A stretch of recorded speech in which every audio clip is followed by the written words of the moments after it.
À vos débuts avec Aurélie Laflamme, votre éditeur avait la réputation de marquer des grands coups, de faire des coups d'éclat. Michel Brûlé. Michel Brûlé.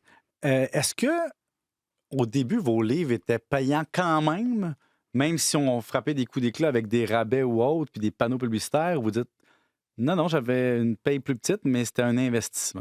Je pense que j'avais une paye plus petite. C'était un arrangement qu'on avait.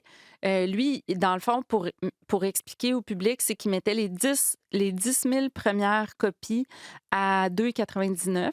3 $. 3 ouais. Puis il en sortait 2 tomes en même temps. Donc, Ah! sur les 10 000 premières copies, on faisait pas nécessairement d'argent, mais on avait comme presque sûr que les gens y en achetaient 2. Donc, c'est un pari qui faisait que il y a plein d'éditeurs. J'ai fait un balado pour Radio-Canada justement sur lui, puis ça s'appelle Tomber, pour ceux qui veulent l'écouter.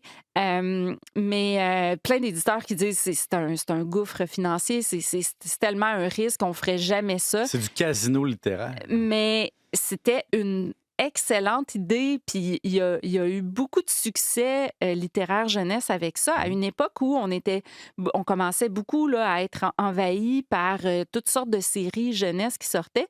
Et là, lui, il a créé un engouement pour une littérature jeunesse, puis il a permis à certains auteurs jeunesse de vivre de leur plume. Comme Brian Perrault à l'époque, même Oui, stratégie. exactement.